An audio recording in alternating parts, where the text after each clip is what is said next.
Please please please माननीय सदस्य, please please please चुप। माननीय सदस्यगण, एक minute, please please sit down, please sit down, please sit down. Control मेरे पास है, प्लीज सिट डाउन, प्लीज। एक मिनट, एक मिनट। माननीय सदस्यगण, एक minute, please please please please please please. माननीय सदस्य, मैं एक विषय मैं बता रहा हूं आपको, एक मिनट बता रहा हूं, एक मिनट बता रहा हूं मैं। माननीय सदस्यगण, चलिए। माननीय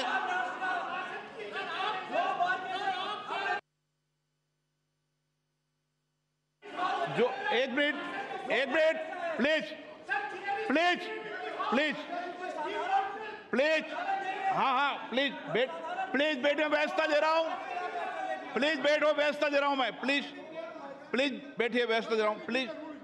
माननीय सदस्यगण, जो कुछ भी टेक्निकल चूक हुई है मैं उसकी जांच कराऊंगा। इसमें पॉइंट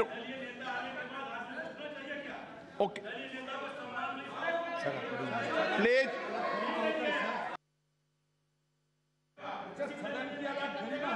प्लीज। मैंने व्यवस्था दे दी है, इतनी बड़ी व्यवस्था दे दी है मैंने, चूक ना, जो टेक्निकल चूक हुई है उसको मैंने बता दिया ना, ये इलेक्ट्रॉनिक टेक्निक चूक है भाई, प्लीज ओके, प्लीज। अब क्या तरीका है? नो, माननीय सदस्य, मैंने सारी बात, एक मिनट, आप बैठिए, प्लीज बैठिए, प्लीज बैठिए, प्लीज बैठिए। मैंने पूर्व में भी कह दिया है, सारे विषय को मेरे संज्ञान में आपने ला दिया है। कभी टेक्निकल चूक हो जाती है, मैं सारे विषय की जांच कराऊंगा। Okay okay, please please please please please please. माननीय सदस्यगण, प्लीज बैठिए, माननीय, प्लीज एक मिनट बैठिए, ये व्यवस्था ठीक नहीं है, आप बैठिए बैठिए बैठिए, क्या बैठिए बैठिए, प्लीज। विषय आपको मौका देंगे, प्लीज, ऐसे क्या? हाँ चलिए, प्लीज। कोई अपमान नहीं है, टेक्निकल चूक है, ओके, प्लीज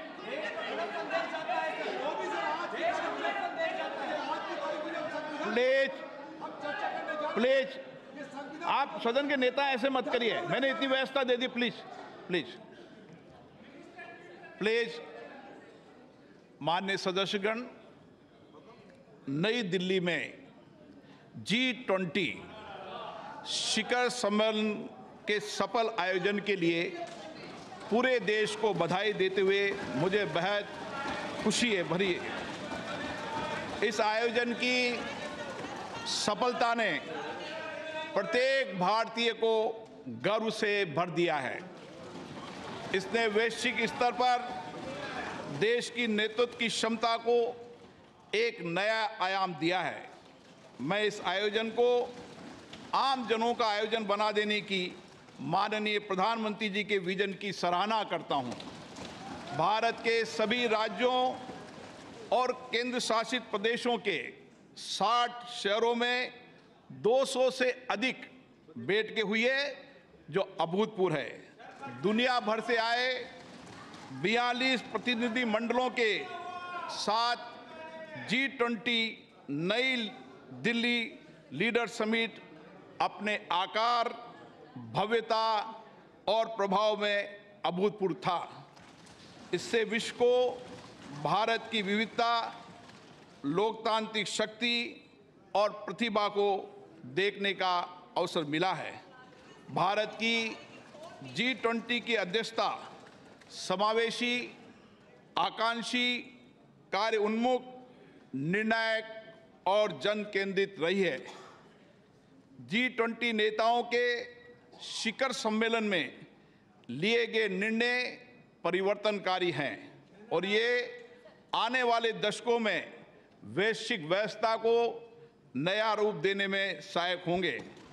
माननीय प्रधानमंत्री जी के विजन और मार्गदर्शन में G20 नई दिल्ली लीडर्स समिट घोषणा पत्र को सर्वसम्मति से अपनाया गया और संवेदनशील मुद्दों पर भी सबकी सहमति बनी।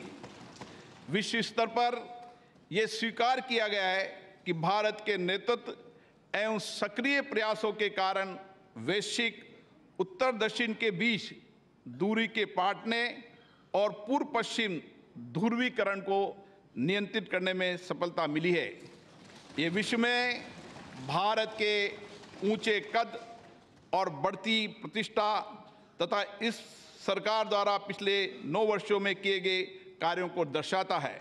माननीय प्रधानमंत्री जी के नेतृत्व में भारत को जो वैश्विक सद्भावना प्राप्त हुए, ये उसी का प्रमाण है। ये इस बात की भी स्वीकृति है कि कई प्रकार के विभाजनों से ग्रस्त विश्व में भारत शांति और संयम की आवाज है। भारत की अध्यक्षता में ग्लोबल साउथ की आवाज को G20 की चर्चा के केंद्र में लाने में महत्वपूर्ण भूमिका निभाई है।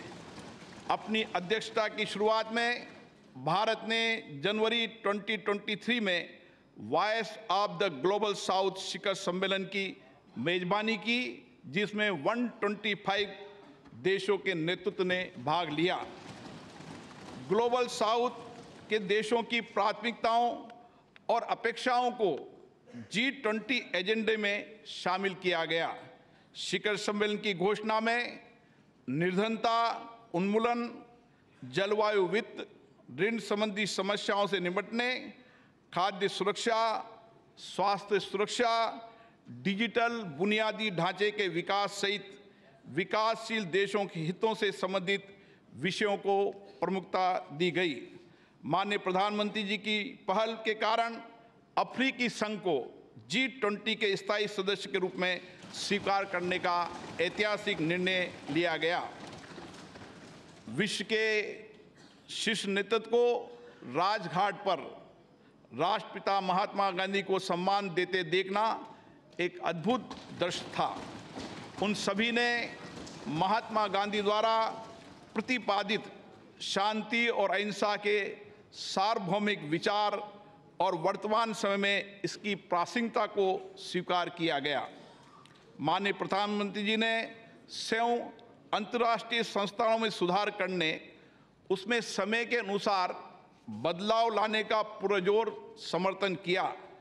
इस विभाजित विश्व में स्थिरता, वृद्धि और विकास सुनिश्चित करने के लिए वास्तविक बहुपक्षवाद के लिए यह महत्वपूर्ण है।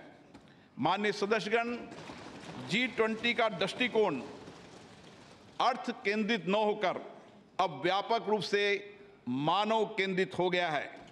सतत विकास लक्ष्यों को साकार करने, अंतर्राष्ट्रीय वित्तीय संस्थानों में सुधार करने, डिजिटल सार्वजनिक बुनियादी ढांचे की स्थापना करने, हरित विकास समझौतों को प्रोत्साहित करने, महिलाओं के नेतृत्व के विकास को प्रोत्साहित करने, डिजिटल स्वास्थ्य पर वैश्विक पहल करने, पारंपरिक चिकित्सा की भूमिका को मान्यता दिए जाने जैसे विषयों को प्राथमिकता दी गई, वह सराहनीय है। G20 शिखर सम्मेलन के प्रमुख परिणामों में अंतर्राष्ट्रीय अर्थव्यवस्थाओं को अधिक सक्रिय करना, विकास के लिए अधिक संसाधनों की उपलब्धता, पर्यटन का विस्तार, विश्व स्तर पर कार्य के अवसर, मोटे अनाज के उत्पादन और उपभोग के माध्यम से सुदृढ़ खाद्य सुरक्षा, कौशल की कमी और गतिशीलता की समस्या का समाधान करना, ग्लोबल वैल्यू चेन की मैपिंग MSME की सहायता करना और जैव ईंधन के लिए प्रतिबद्धता शामिल है। इनका लाभ पूरे देश को प्राप्त होगा। शिखर सम्मेलन के दौरान भारत मध्य पूर्व यूरोप आर्थिक कॉरिडोर और वैश्विक जैव ईंधन गठबंधन का शुभारंभ अत्यंत महत्वपूर्ण है। इन पहलों से एक कनेक्टेड भविष्य की नींव रखी गई है, जिसमें आगे भी भारत की महत्वपूर्ण भूमिका बनी रहेगी। पर्यावरण समर्थन के लिए लाइफ संबंधी उच्च स्तरीय सिद्धांतों को अंगीकृत किए जाने और जलवायु संबंधी लक्ष्यों को पूरा करने के लिए जलवायु वित्त और निवेश में बड़े पैमाने पर वृद्धि की आवश्यकता को विकसित देशों द्वारा स्वीकार किए जाने से इस क्षेत्र में भारत का नेतृत्व स्पष्ट रूप से प्रदर्शित हुआ है। भारत की अध्यक्षता में महिलाओं और आपदा जोखिम को कम किए जाने के बारे में G20 कार्य समूह के गठन के साथ साथ स्टार्टअप पर एक नए G20 की स्थापना के रूप में नई उपलब्धि दर्ज की गई है। खाद्य सुरक्षा के संबंध में डेक्कन उच्च स्तरीय पहल, भूमि संबंधी पहल पर गांधीनगर रोड मैप, पर्यटन के विषय पर गोवा रोड मैप, नीली और महासागरीय अर्थव्यवस्था पर चेन्नई उच्च स्तरीय पहल और काशी सांस्कृतिक पथ से आने वाले समय में विभिन्न क्षेत्रों में विश्व का मार्गदर्शन होगा और हमारे देश गौरवान्वित होंगे। अगले माह हमारी संसद को हमारे G20 अध्यक्षता के क्रम में पार्लियामेंट P20 फोरम की मेजबानी करने का सम्मान मिलेगा। मैं इस प्रतिष्ठित सभा के प्रत्येक मान्य सदस्यों से अनुरोध करता हूं कि वे लोकतंत्र की जननी भारत की भूमि पर पूरे विश्व का स्वागत करने और वसुदेव कुटुंबकम, एक पृथ्वी एक परिवार एक भविष्य के मिशन को आगे बढ़ाने में शामिल हो।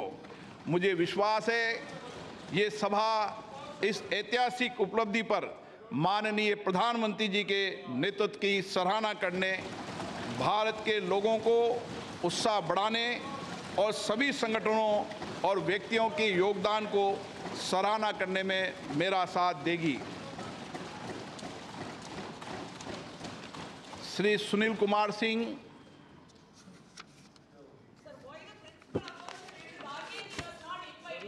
माननीय अध्यक्ष महोदय, मैं विशेषाधिकार समिति का छठा प्रतिवेदन हिंदी और अंग्रेजी संस्करण सभा पटल पर रखता हूं। धन्यवाद।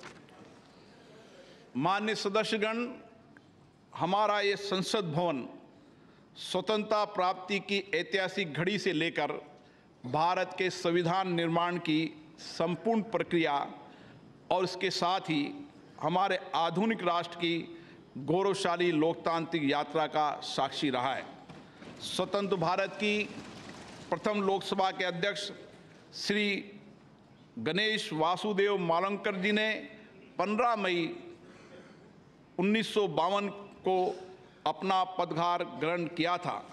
देश की सर्वोच्च लोकतांत्रिक संस्था के प्रथम अध्यक्ष के रूप में उन्होंने नियम समिति, विशेषाधिकार समिति, कार्य मंत्रणा समिति सहित कई अन्य संसदीय समितियों की स्थापना की और सदन के अंदर उच्चतम परंपराओं की नींव रखी।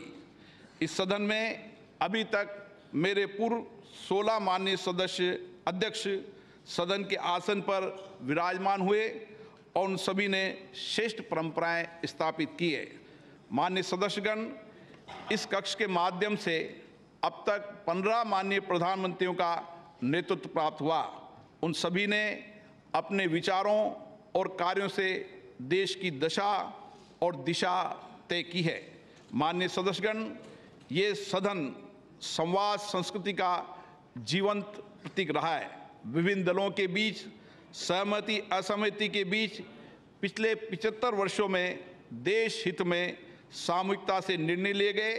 संसदीय विचार विमर्श की पद्धति से देश की जनता के जीवन में सामाजिक आर्थिक बदलाव के लिए कानून बनाए गए। आपदा और संकट के समय सदन ने एकजुटता और प्रतिबद्धता से उसका सामना किया। आज इस कक्ष में कार्रवाई का अंतिम दिन है। हमारे देश की लोकतांत्रिक यात्रा में इस भवन का योगदान अतुलनीय है। आज के बाद सदन की कार्रवाई नए भवन में संचालित होगी। हम नए भवन में नई आशाओं, नई उम्मीदों के साथ प्रवेश करेंगे। मुझे विश्वास है कि हमारी संसद के नए भवन में हमारा लोकतंत्र नई ऊंचाइयों को प्राप्त करेगा। मैं माननीय प्रधानमंत्री जी से आग्रह करूंगा कि वह अपने विचार को व्यक्त करें।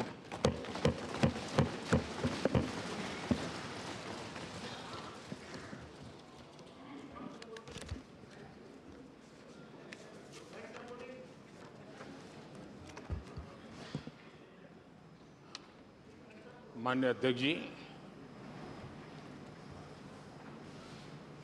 देश की 75 वर्षों की संसदीय यात्रा, उसका एक बार पुनः स्मरण करने के लिए और नए सदन में जाने से पहले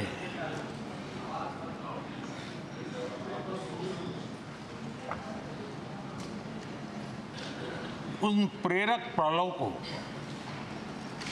इतिहास की महत्वपूर्ण घड़ी को स्मरण करते हुए आगे बढ़ने का ये अवसर है। हम सब इस ऐतिहासिक भवन से विदा ले रहे हैं। आजादी के पहले ये सदन इंपीरियल लेजिस्लेटिव काउंसिल का स्थान हुआ करता था। आजादी के बाद ये संसद भवन के रूप में उसको पहचान मिली। ये सही है, इस इमारत के निर्माण करने का निर्णय विदेशी शासकों का था, लेकिन ये बात हम न कभी भूल सकते हैं और हम गर्व से कह सकते हैं कि इस भवन के निर्माण में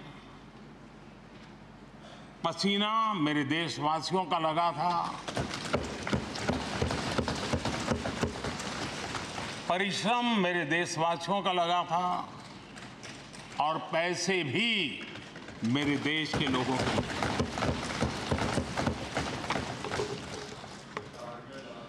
इस 75 वर्ष की हमारी यात्रा ने अनेक लोकतांत्रिक परंपराओं और प्रक्रियाओं का उत्तम से उत्तम सृजन किया है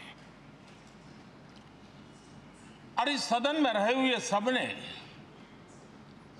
उसमें सक्रियता से योगदान भी दिया है और साक्षी भाव से उसको देखा भी है।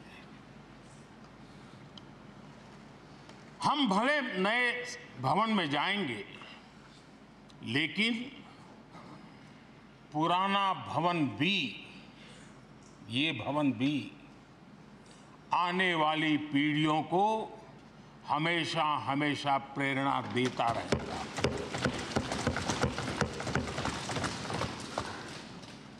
ये भारत के लोकतंत्र की स्वर्णिम यात्रा का एक महत्वपूर्ण अध्याय है, जो सारी दुनिया को भारत की रगों में लोकतंत्र का सामर्थ्य कैसे है, इसका परिचित कराने का काम इस इमारत से होता रहेगा। आदरणीय अध्यक्ष जी, अमृतकाल की प्रथम प्रभा का प्रकाश राष्ट्र में एक नया विश्वास, नया आत्मविश्वास, नया उमंग, नए सपने, नए संकल्प और राष्ट्र का नया सामर्थ्य उससे भर रहा है। चारों तरफ आज भारतवासियों की उपलब्धि की चर्चा हो रही है और गौरव के साथ हो रही है। ये हमारे 75 साल के संसदीय इतिहास का एक सामूहिक प्रयास का परिणाम है, जिसके कारण विश्व में आज वो गूंज सुनाई दे रही है। आदरणीय अध्यक्ष जी, चंद्रयान 3 की सफलता न सिर्फ पूरा भारत, पूरा देश अभिभूत है और इसमें भारत के सामर्थ्य का एक नया रूप जो आधुनिकता से जुड़ा है, जो विज्ञान से जुड़ा है, जो टेक्नोलॉजी से जुड़ा है, जो हमारे वैज्ञानिकों के सामर्थ्य से जुड़ा है, जो 140 करोड़ देशवासियों के संकल्प की शक्ति से जुड़ा हुआ है, वो देश और दुनिया पर एक नया प्रभाव पैदा करने वाला है। ये सदन और इस सदन के माध्यम से मैं फिर एक बार देश के वैज्ञानिकों और उनके साथियों को कोटि कोटि बधाइयां देता हूं, उनका अभिनंदन करता हूं।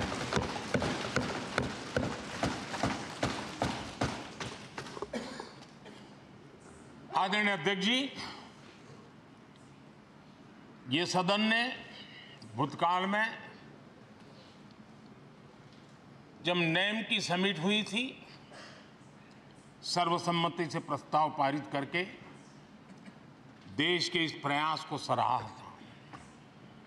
आज G20 की सफलता को भी आपने सर्वसम्मति से सराहा है। मैं मानता हूं देशवासियों का आपने गौरव बढ़ाया है, मैं आपका आभार व्यक्त करता हूं। G20 की सफलता 140 करोड़ देशवासियों की है। ये भारत की सफलता है, किसी व्यक्ति की सफलता नहीं है, किसी दल की सफलता नहीं है। भारत के फेडरल स्ट्रक्चर ने, भारत की विविधता ने 60 स्थानों पर 200 से अधिक समिट और उसकी मेजबानी हिंदुस्तान के अलग अलग रंग रूप में देश की अलग अलग सरकारों ने बड़े आन बान शान से की और ये प्रभाव पूरे विश्व भर के मन पर पड़ा हुआ है। ये हम सबके सेलिब्रेट करने वाला विषय है, देश के गौरवगान को बढ़ाने वाला है। और जैसा आपने उल्लेख किया, भारत इस बात के लिए गर्व करेगा, जब भारत अध्यक्ष रहा उस समय अफ्रीकन यूनियन इसका सदस्य बना। मैं उस इमोशनल पल को भूल नहीं सकता जब अफ्रीकन यूनियन की घोषणा हुई और अफ्रीकन यूनियन के प्रेसिडेंट, उन्होंने एक इंटरव्यू में कहा कि मेरे जीवन में ऐसी पल थी, शायद मैं बोलते बोलते रो पड़ूंगा। आप कल्पना कर सकते हैं कि कितनी बड़ी अपेक्षा और आशाएं पूरी करने का काम भारत के भाग्य में आया। आदरणीय अध्यक्ष जी, भारत के प्रति शक करने का एक स्वभाव कई लोगों का बना हुआ है और जब आजादी मिली तब से चल रहा है। इस बार भी यही था, कोई डिक्लेरेशन नहीं होगा, असंभव है। लेकिन ये भारत की ताकत है कि वह भी हुआ और विश्व सर्वसम्मति से एक साझा घोषणा पत्र लेकर के आगे का रोड मैप लेकर के यहाँ से प्रारंभ हुआ है। और अध्यक्ष जी, आपके नेतृत्व में, क्योंकि भारत की अध्यक्षता नवंबर के आखिरी दिन तक है, इसलिए अभी हमारे पास जो समय है उसका उपयोग हम करने वाले हैं। और आपकी अध्यक्षता में दुनिया भर के ये जो G20 के सदस्य हैं, P20 पार्लियामेंट के स्पीकर्स की एक समिट जैसे आपने घोषणा की, सरकार का आपके इस प्रयासों को पूरा समर्थन रहेगा, पूरा सहयोग रहेगा। आदरणीय अध्यक्ष जी, हम सबके लिए गर्व की बात है कि आज भारत विश्व मित्र के रूप में अपनी जगह बना पाया है। पूरा विश्व भारत में अपना मित्र खोज रहा है। पूरा विश्व भारत की मित्रता को अनुभव कर रहा है। और उसका मूल कारण है हमारे जो संस्कार है, वेद से विवेकानंद तक जो हमने पाया है। सबका साथ सबका विकास का मंत्र आज विश्व को हमें साथ लाने में जोड़ रहा है। आदरणीय अध्यक्ष जी, ये सदन से विदाई लेना एक बहुत ही भावुक पल है। परिवार भी अगर पुराना घर छोड़कर के नए घर जाता है तो बहुत सारी यादें कुछ पल के लिए उसको झकझोर देती है। और हम जब ये सदन को छोड़ के जा रहे हैं तो हमारा मन मस्तिष्क भी उन भावनाओं से भरा हुआ है, अनेक यादों से भरा हुआ है। खट्टे मीठे अनुभव भी रहे हैं, नोकझोंक भी रही है, कभी संघर्ष का माहौल भी रहा है और कभी इसी सदन में उत्सव और उमंग का माहौल भी रहा है। ये सारी स्मृतियां हमारे साथ हम सबकी साझी स्मृतियां हैं। ये हम सबकी साझी विरासत है और इसलिए इसका गौरव भी हम सबका साझा है।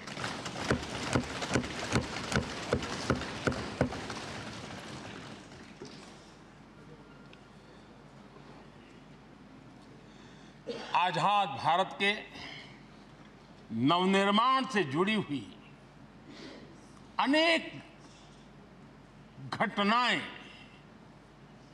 इन 75 वर्ष में यही सदन में आकार लेती हुई हमने देखी है।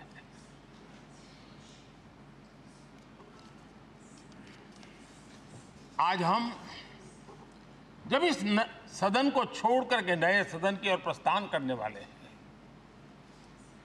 तब भारत के सामान्य मानवीय की भावनाओं को जहां जो आदर मिला है, सम्मान मिला है, उसकी अभिव्यक्ति का भी एक अवसर है। और इसलिए आदरणीय अध्यक्ष जी, मैं पहली बार जब संसद का सदस्य बना और पहली बार एक सांसद के रूप में इस भवन में मैंने प्रवेश किया तो सहज रूप से मैंने इस संसद भवन के डोर पक्ति पर अपना शीश झुका करके इस लोकतंत्र के मंदिर को श्रद्धा भाव से नमन करते हुए मैंने पैर रखा था। वो पल मेरे लिए भावनाओं से भरी हुई थी। मैं कल्पना नहीं कर सकता था, लेकिन भारत के लोकतंत्र की ताकत है, भारत के सामान्य मानवीय की लोकतंत्र के प्रति श्रद्धा का प्रतिबिंब है कि रेलवे प्लेटफॉर्म पर गुजारा करने वाला एक गरीब परिवार का बच्चा पार्लियामेंट पहुंच गया।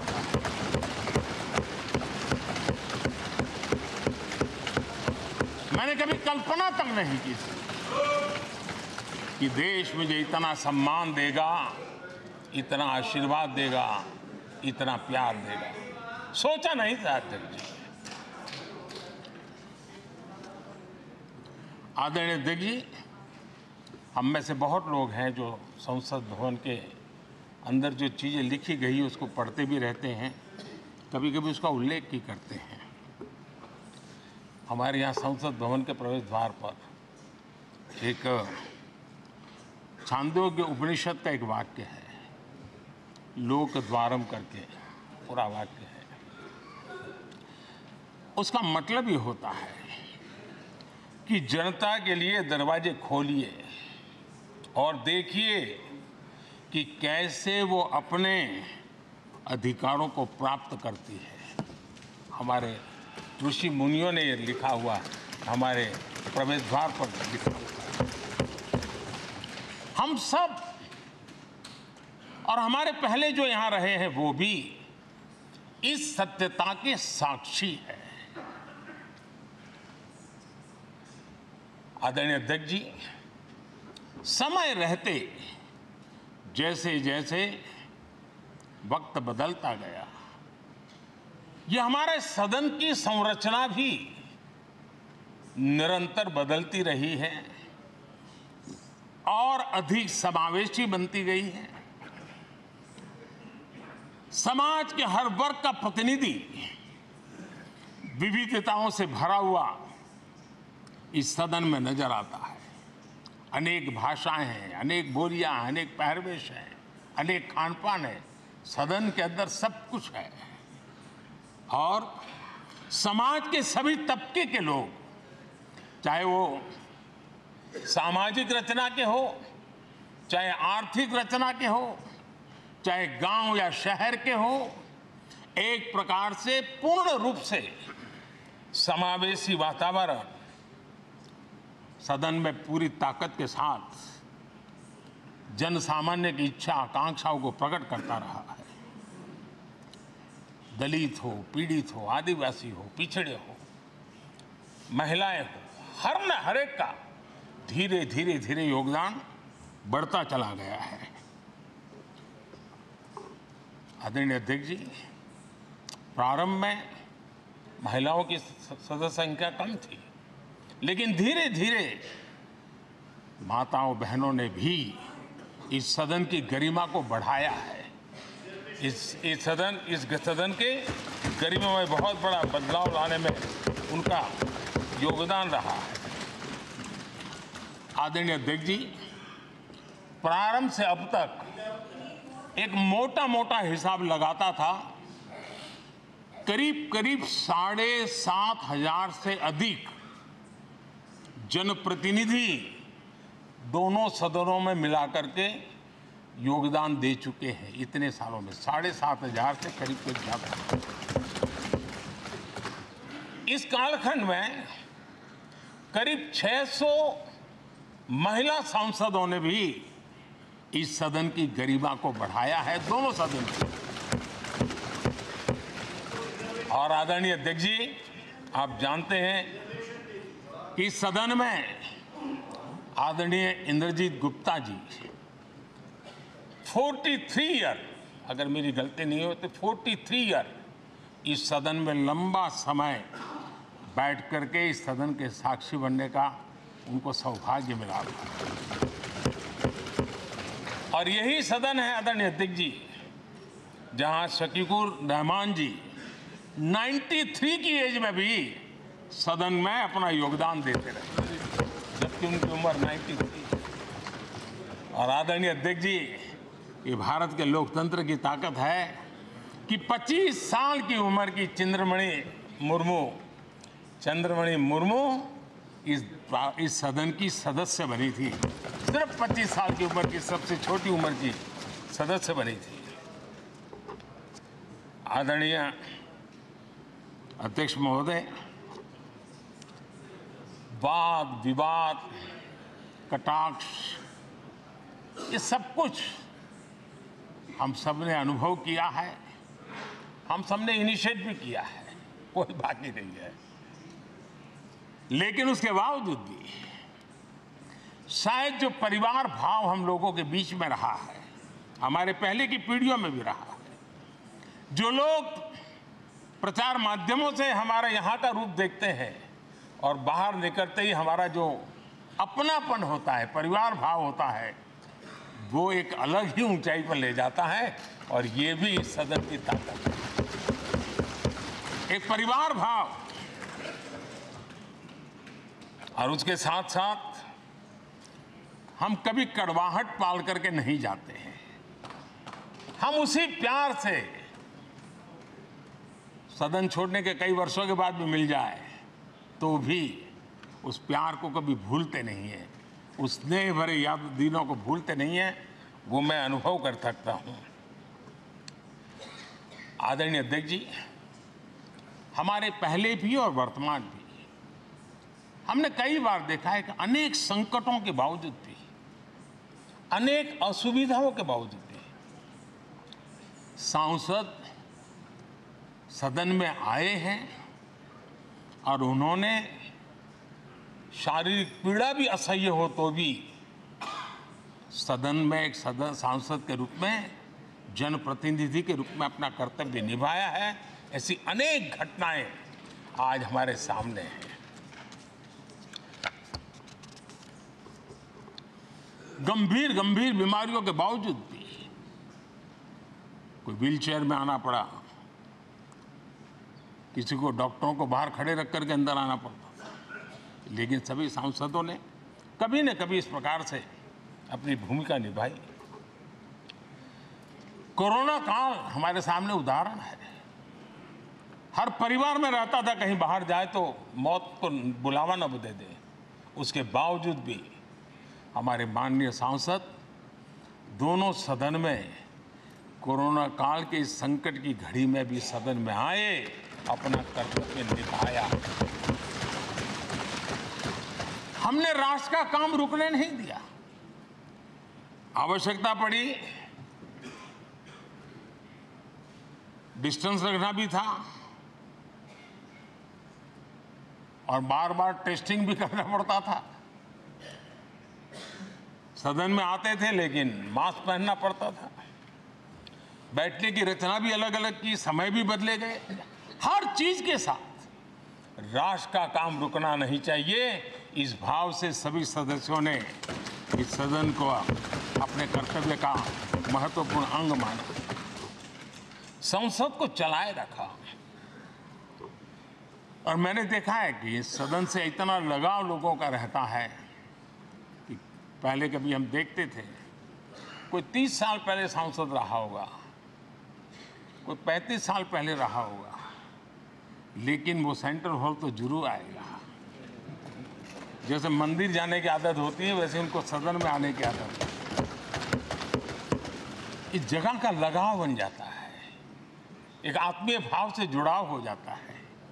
और ऐसे बहुत से पुराने लोग हैं जो आते जाते में मन करता है जरा चलो एक चक्कर काट ले। आज उनका जनप्रतिनिधि के नाते दायित्व तो नहीं है, लेकिन भूमि के प्रति उनका लगाव हो जाता है। ये सामर्थ्य होता है इस सदन का। आदरणीय अध्यक्ष महोदय, आजादी के बाद बहुत बड़े बड़े विद्वान लोगों ने बहुत आशंकाएं व्यक्त की थी, पता नहीं देश का क्या होगा, चल पाएगा कि नहीं चल पाएगा, एक रहेगा कि बिखर जाएगा, लोकतंत्र बना रहेगा नहीं, 50। लेकिन इस देश की संसद की ताकत है कि पूरे विश्व को गलत सिद्ध कर दिया और ये राष्ट्र पूरे सामर्थ्य के साथ आगे बढ़ता रहा। और इस विश्वास से कि हम भले आशंकाएं होंगी, घने काले बादल होंगे, लेकिन सफलता प्राप्त करते रहेंगे। और ये हम सब लोगों ने, हमारी पुरानी पीढ़ियों ने मिलकर के इस काम को करके दिखाया है, इसका गौरवगान करने का ये अवसर है। आदरणीय अध्यक्ष जी, इसी भवन में 2 साल 11 महीने तक संविधान सभा की बैठकें हुई और उसने देश के लिए एक मार्गदर्शक जो आज भी हमें चलाता है, हमारे संविधान दिया। और 26 नवंबर 1949 को जो संविधान हमें मिला वो 26 जनवरी 1950 को लागू हुआ। इन 75 वर्षों में सबसे बड़ा जो अचीवमेंट है वो ये है कि देश के सामान्य मानवी का इस संसद पर विश्वास बढ़ता ही गया है। और लोकतंत्र की सबसे बड़ी ताकत यही है कि इस महान संस्था के प्रति, इस महान इंस्टीट्यूशन के प्रति, इस व्यवस्था के प्रति उनका विश्वास अटूट रहे, विश्वास उनका बना रहे। इन 75 वर्षों में हमारी संसद ने जन भावनाओं की अभिव्यक्ति का भवन भी बना दिया। यहाँ जन भावनाओं की पुरजोश अभिव्यक्ति और हम देखते हैं राजेंद्र बाबू से लेकर डॉक्टर कलाम, रामनाथ कोविंद और अभी द्रौपदी मुर्मू जी, इन सब के संबोधन का लाभ हमारे सदनों को मिला है, उनका मार्गदर्शन मिला है। आदरणीय अध्यक्ष जी, पंडित नेहरू जी, शास्त्री जी, वहां से लेकर के अटल जी, मनमोहन सिंह जी तक एक बहुत बड़ी श्रृंखला जिसने इस सदन का नेतृत्व किया है और सदन के माध्यम से देश को दिशा दी है, देश को नए रंग रूप में ढालने के लिए उन्होंने परिश्रम किया है, पुरुषार्थ किया है। आज उन सब का गौरवगान करने का भी अवसर है। आदरणीय अध्यक्ष जी, सरदार वल्लभ भाई पटेल, लोहिया जी, चंद्रशेखर जी, आडवाणी जी, न जाने अनगिनत नाम जिन्होंने हमारे इस सदन को समृद्ध करने में, चर्चाओं को समृद्ध करने के लिए, देश के सामान्य से सामान्य व्यक्ति की आवाज को ताकत देने का काम इस सदन में किया है। विश्व के भी अनेक राष्ट्राध्यक्षों ने हमारे इन सदनों को संबोधित करने का भी अवसर आए हैं और उनकी बातों में भी भारत के लोकतंत्र के प्रति आदर का भाव व्यक्त हुआ है। आदरणीय अध्यक्ष जी, उमंग उत्साह के पल के बीच भी कभी सदन की आंख से आंसू भी बहे। ये सदन दर्द से भर गया जब देश को 3 अपने प्रधानमंत्री उनको अपने कार्यकाल में ही खोने की नौबत आई, नेहरू जी, शास्त्री जी और इंदिरा जी। तब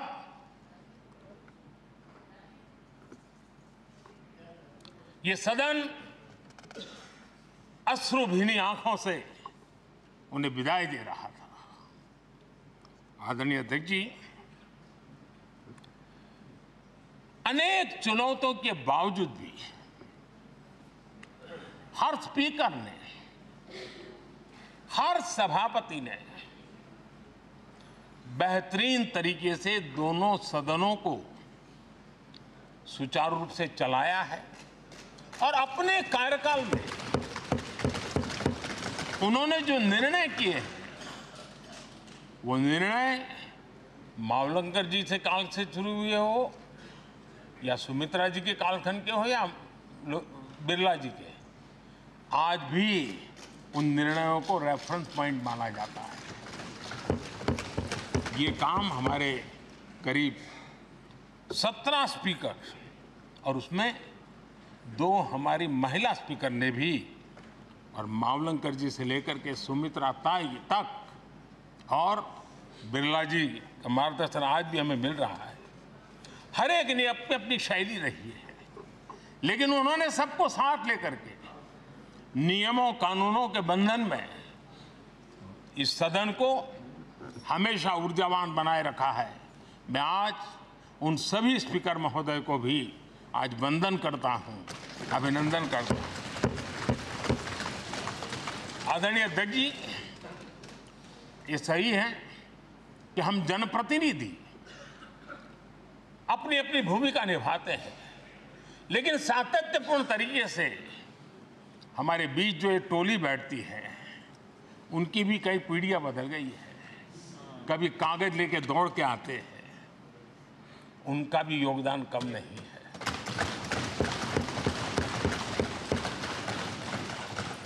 हमें कागज पत्र पहुंचाने के लिए दौड़ते हैं।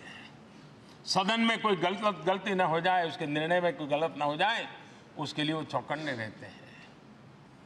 जो काम इनके द्वारा हुआ है उसने भी सदन के क्वालिटी ऑफ गवर्नेंस में तेजी लाने में बहुत बड़ी मदद की है। मैं उन सभी साथियों का और इनके पूर्व में जो रहे हैं उनका भी हृदय से अभिनंदन करता हूं। इतना ही नहीं, सदन मतलब ये खंड ही नहीं है, इस पूरे परिसर में अनेक लोगों ने, किसी ने हमें चाय पिलाई होगी, किसी ने पानी पिलाया होगा, किसी ने रात रात चली हुई सदन को किसी को भूखा पेट रहने नहीं दिया होगा। कई प्रकार की सेवाएं की होगी। किसी ने माली ने इसके बाहर के एनवायरनमेंट को संभाला होगा, किसी ने इसकी सफाई की होगी। न जाने कितने ही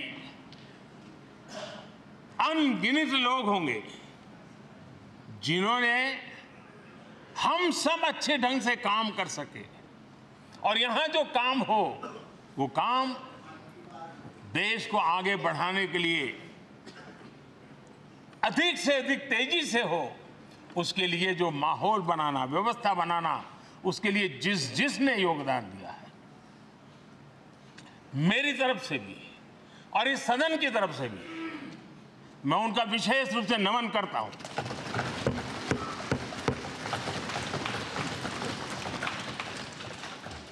आदरणीय अध्यक्ष जी,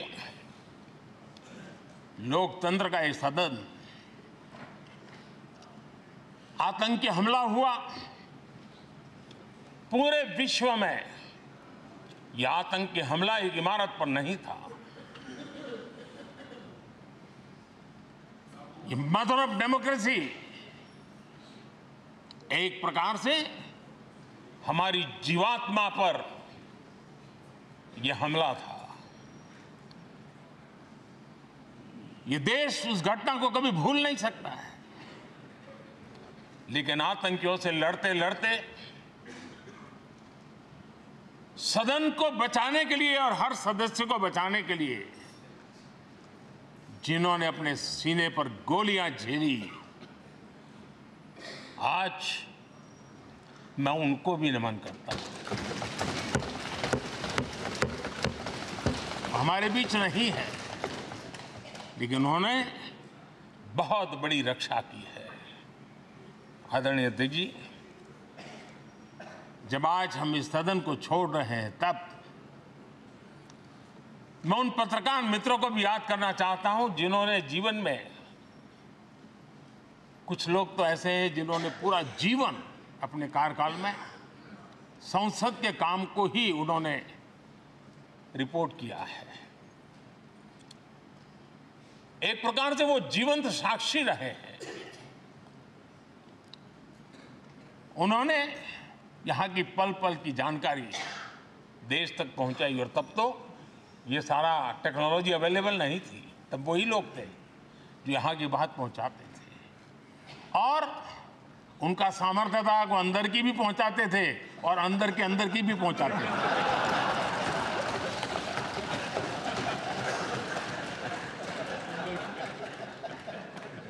और मैंने देखा कि ऐसे पत्रकारिता जिन्होंने संसद को कवर किया, शायद उनके नाम जाने नहीं जाते होंगे, लेकिन इनके काम को कोई भूल नहीं सकता है। और खबरों को लिए नहीं, भारत की इस विकास यात्रा को संसद भवन से समझने के लिए उन्होंने अपनी शक्ति खपा दी थी। आज भी पुराने जो पत्रकार मित्र मिल जाते हैं और जिन्होंने कभी संसद को कवर किया हो, तो ऐसी अननोन चीजें बताते हैं जो उन्होंने अपनी आंखों से देखी होती है, कान से सुनी होती है, जो अचरज करने वाली होती है। यानी एक प्रकार से जैसी ताकत यहाँ की दीवारों की रही है, वैसा ही दर्पण उनकी कलम में रहा है, और उस कलम ने देश के अंदर संसद के प्रति, संसद सदस्यों के प्रति एक अहोभाव का भाव जगाया है। मैं आज, कई पत्रकार बंधु होंगे जो रहे नहीं होंगे, लेकिन मेरे लिए जैसा ये सदन छोड़ना भावुकपन है। मैं पक्का मानता हूं इन पत्रकार बंधुओं के लिए भी ये सदन छोड़ना उतना ही भावुकपन होगा, क्योंकि इनका लगाव हमसे भी ज्यादा रहे हैं। कुछ तो पत्रकार ऐसे होंगे जो हम लोगों की टर्म से भी समय है उन्होंने काम किया होगा। आज उनके उस महत्वपूर्ण लोकतंत्र की ताकत बनने के लिए, योगदान देने के लिए भी याद करने का अवसर है। आदरणीय अध्यक्ष जी, जब हम सदन के अंदर आते हैं, हमारे यहां नाद ब्रह्म की कल्पना है। हमारे शास्त्रों में माना गया है किसी एक स्थान पर अनेक बार एक ही लय में उच्चारण होता है तो वो तपोस्थली बन जाता है, उसके एक पॉजिटिव वाइब होते हैं। नाद की एक ताकत होती है जो स्थान को सिद्धि स्थान में परिवर्तित कर देती है।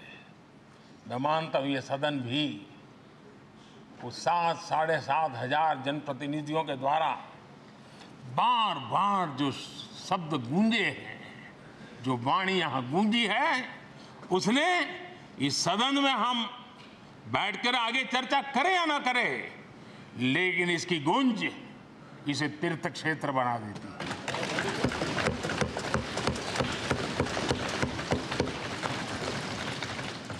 एक जागृत जगह बन जाती है और लोकतंत्र की प्रति श्रद्धा रखने वाला व्यक्ति आज से 50 साल के बाद भी जब यहां देखने के लिए भी आएगा तो उसे उस गूंज की अनुभूति होगी कि कभी भारत की आत्मा की आवाज यहां पर गूंजती थी। और इसलिए अध्यक्ष महोदय, ये वो सदन है जहां कभी भगत सिंह, बटुकेश्वर दत्त, उन्होंने अपनी वीरता सामर्थ्य से अंग्रेज सल्तनत को जगा दिया था बम का धमाका कर। वो बम की गूंज भी जो देश का भला चाहते हैं उनको कभी सोने नहीं देती। आदरणीय अध्यक्ष जी, ये वो सदन है जहां पंडित जी को इसलिए भी याद किएगा, अनेक बातों के लिए याद किएगा, लेकिन हम जरूर याद करेंगे इसी सदन में पंडित नेहरू का at the stroke of midnight की गूंज हम सबको प्रेरित करती रहेगी। और इसी सदन में अटल जी ने कहा था, वो शब्द आज भी गूंज रहे हैं इस सदन में, सरकारें आएगी जाएगी, पार्टियां बनेगी बिगड़ेगी, लेकिन ये देश रहना चाहिए।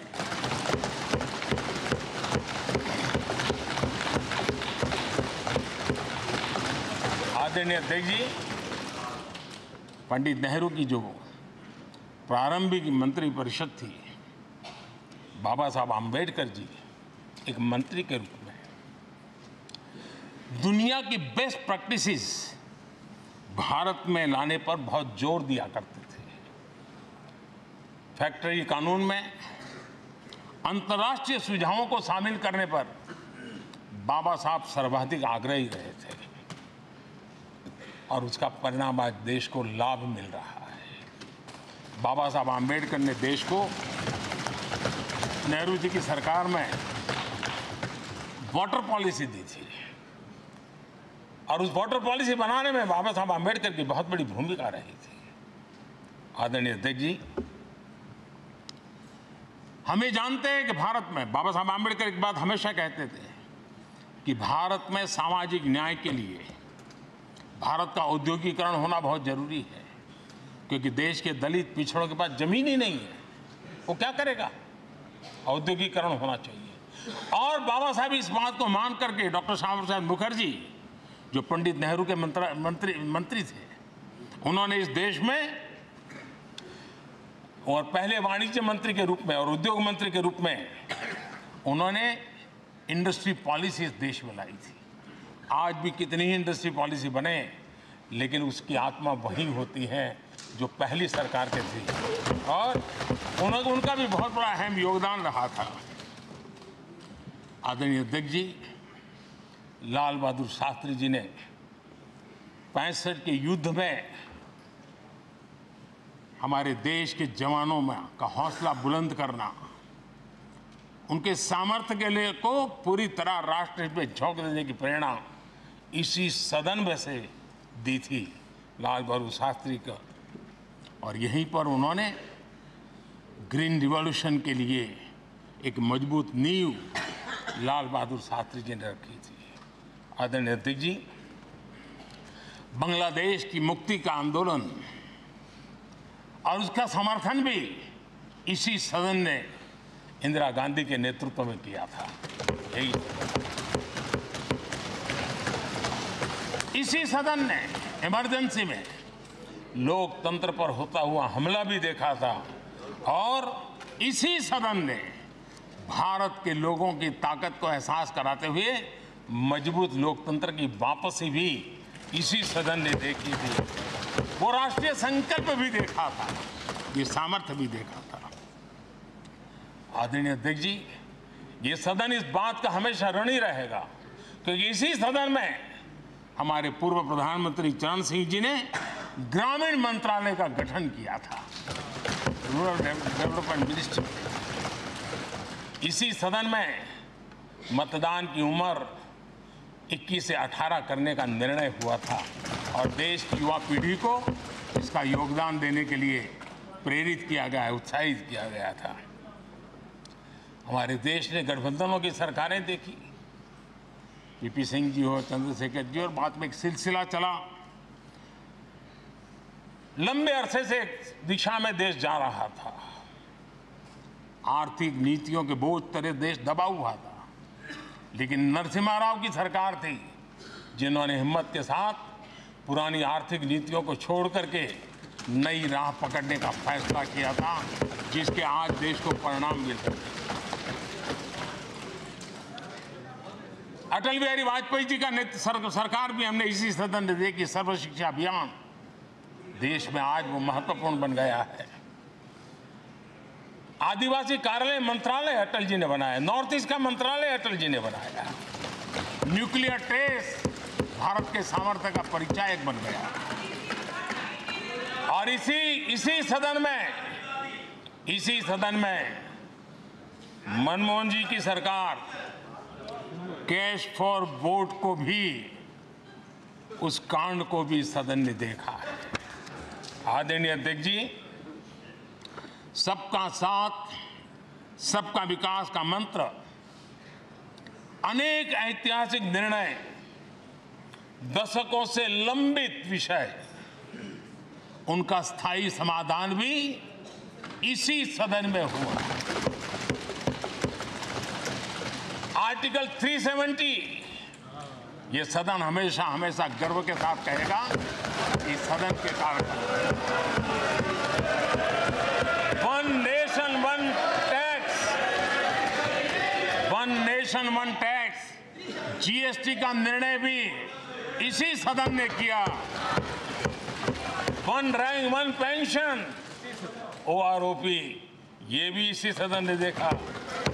गरीबों के लिए 10% आरक्षण कोई विवाद के बिना पहली बार देश में करने में सफल लगे। आदरणीय अध्यक्ष जी, भारत के लोकतंत्र में तमाम उतार चढ़ाव हमने देखे, और ये सदन लोकतंत्र की ताकत है, लोकतंत्र की ताकत की साक्षी है, जन विश्वास का एक केंद्र बिंदु रहा है। इस सदन की विशेषता देखिए, और दुनिया के लोगों का आज भी ऐतराज होता है, ये सदन है जिसमें कभी 4 सांसद वाली पार्टी सत्ता में होती थी और 100 सदस्य वाली पार्टी विपक्ष में बैठती थी। ये भी सामर्थ्य इस सदन के लोकतंत्र की ताकत का परिचय कराता है। और यही सदन है जिसमें एक वोट से एक वोट से अटल जी की सरकार गई थी और लोकतंत्र की गरिमा को बढ़ाया था, ये भी इसी सदन में हुआ। आज अनेक छोटी छोटी रीजनल पार्टियों का प्रतिनिधित्व हमारे देश की विविधता को, हमारे देश के एस्पिरेशंस का एक प्रकार से वो आकर्षक केंद्र बिंदु बना है। आदरणीय अध्यक्ष जी, इस देश में 2 प्रधानमंत्री ऐसे रहे, मोरारजी भाई वीपी सिंह एक प्रकार से कांग्रेस में जीवन खपाया था, लेकिन एंटी कांग्रेस गवर्नमेंट का नेतृत्व कर रहे थे, ये भी इसकी विशेषता थी। और हमारे नरसिम्हा राव जी, वो तो बिस्तरा गोल करके घर जाने की तैयारी कर रहे थे, निवृत्ति की घोषणा कर चुके थे, लेकिन यही लोकतंत्र की ताकत देखिए, सदन की ताकत देखिए, वो प्रधानमंत्री के रूप में 5 साल हमारी सेवा कर रहे।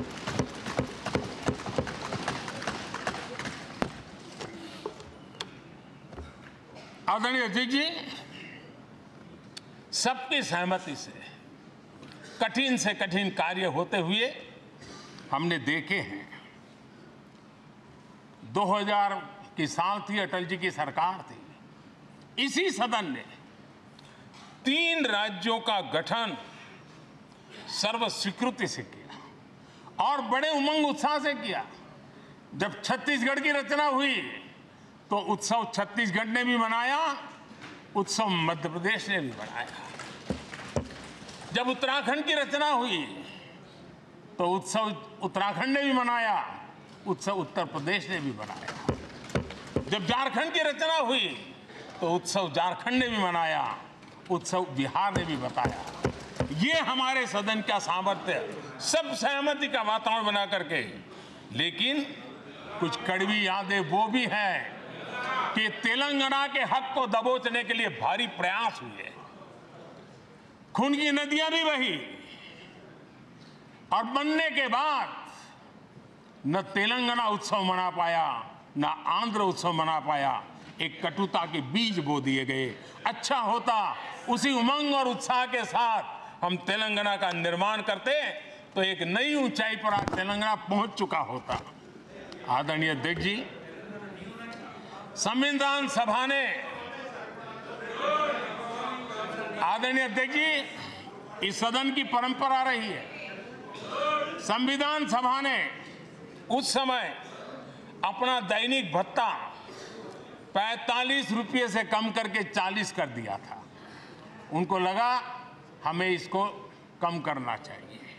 आदरणीय अध्यक्ष जी, यही सदन है, कैंटीन में मिलने वाली सब्सिडी, जो बहुत कम पैसे में खाना मिलता था, इसी सदस्यों ने उस सब्सिडी को भी खत्म कर दिया और पूरा पैसा देकर के अब कैंटीन में खाते हैं। आदरणीय अध्यक्ष जी, कोरोना काल में जब जरूरत पड़ी तो यही सांसद जिन्होंने एमपी लेड फंड को छोड़ दिया और देश को इस संकट की घड़ी में मदद करने के लिए आगे आए। इतना ही नहीं, कोरोना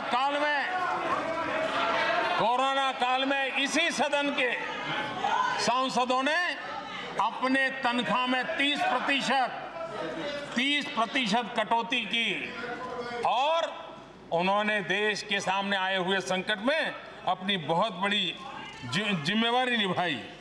आदरणीय अध्यक्ष जी, हम गर्व से कह सकते हैं, ये सदन में बैठे हुए लोग भी कह सकते हैं, हमारे पूर्वज जो सदन में बैठे थे वो भी कह सकते हैं कि हम ही लोग हैं जिन्होंने हम पर डिसिप्लिन लाने के लिए हमारे यहाँ जनप्रतिनिधित्व कानून में समय समय पर कठोरता बरती। नियम हमने ही लादे, हमने ही तय किया कि नहीं, जनप्रतिनिधि के जीवन में ये नहीं हो सकता। मैं मानता हूं ये जीवंत लोकतंत्र का बहुत बड़ा उदाहरण है और ये सदन ने दिया है, यही माननीय सांसदों ने दिया है और हमारी पुरानी पीढ़ी के सांसदों ने दिया है। और मैं मानता हूं कि कभी कभी उन चीजों को भी याद करना चाहिए। आदरणीय अध्यक्ष जी, हम जो वर्तमान सांसद हैं उनके लिए तो ये विशेष सौभाग्य का अवसर है। सौभाग्य का अवसर इसलिए है कि हमें इतिहास और भविष्य दोनों की कड़ी बनने का अवसर मिला है।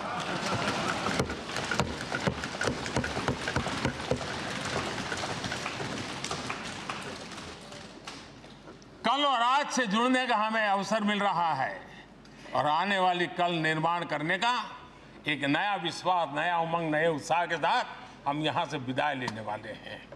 आदरणीय अध्यक्ष महोदय, आज का दिवस सिर्फ और सिर्फ इस सदन के सभी 7,500 जनप्रतिनिधि रह चुके हैं, उनके गौरवगान का पल है। इन दीवारों से हमने जो प्रेरणा पाई है, जो नया विश्वास पाया है, उसको लेकर जाने का है।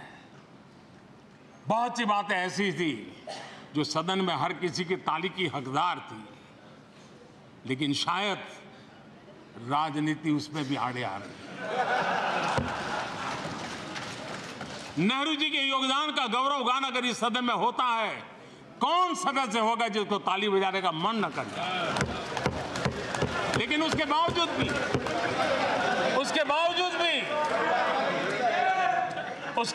भी देश के लोकतंत्र के लिए बहुत जरूरी है हम सब ने अपने यहां सोच लें। आदरणीय अध्यक्ष जी, मुझे पूरा विश्वास है कि आपके मार्गदर्शन में और इस अनुभवी माननीय सांसदों के सामर्थ्य से हम नई संसद में जब जाएंगे तो नए विश्वास के साथ जाएंगे। मैं फिर एक बार, आज पूरा दिवस आपने इन पुरानी स्मृतियों को ताज़ा करने के लिए दिया, एक अच्छे वातावरण में सबको याद करने का मौका दिया। इसके लिए मैं आप सब का, आपका हृदय से आभार व्यक्त करता हूं और मैं सभी सदस्यों से आग्रह करूंगा कि अपने जीवन की ऐसी मधुर यादों को यहां हम जरूर व्यक्त करें, ताकि देश तक पहुंचे कि सचमुच में ये हमारा सदन, ये हमारे जनप्रतिनिधियों की गतिविधि सच्चे अर्थ में देश को समर्पित है, इसका भाव लोगों के तक पहुंचे। इसी एक अपेक्षा के साथ मैं फिर एक बार इस धरती को प्रणाम करता हूं, इस सदन को प्रणाम करता हूं। भारत के मंदिरों से बनी हुई हर एक दीवार के हर एक ईंटे को प्रणाम करता हूं और पिछले 75 साल में भारत के लोकतंत्र को नया सामर्थ्य शक्ति देने वाले हर गुंज को, उस नाद ब्रह्म को नमन करते हुए मेरी वाणी को विराम कर देता हूं। बहुत बहुत धन्यवाद। माननीय सदस्यगण, माननीय प्रधानमंत्री जी ने इस सदन की सीख, अनुभव, यहाँ की प्रेरणा, यहाँ की गूंज के बारे में व्यक्त किया है। मैं ये अपेक्षा करूँगा कि आज का दिन इसी तरीके से सकारात्मक वातावरण में हम चर्चा करें, सकारात्मक विषय रखें और जो कुछ भी यहाँ से सीखा है, हमारे पूर्वजों ने जो कुछ भी इस देश को, लोकतंत्र को दिया है, उसके बारे में सकारात्मक विचार रखें। आप सभी को बहुत बहुत धन्यवाद। अधीर रंजन चौधरी जी। तो आप देख रहे थे लोकसभा से सीधी कार्यवाही, जहां संसद के विशेष सत्र का आज आगाज हो चुका है। प्रधानमंत्री नरेंद्र मोदी संबोधित कर रहे थे। शुरुआत में ही उन्होंने कहा कि कैसे जो ये आज का विषय रखा गया है, 75 सालों में संसदीय प्रक्रिया की जो गतिविधियां हैं, जो उपलब्धियां हैं, उनकी जो स्मृतियां हैं और उनसे जो उनके जो अनुभवों से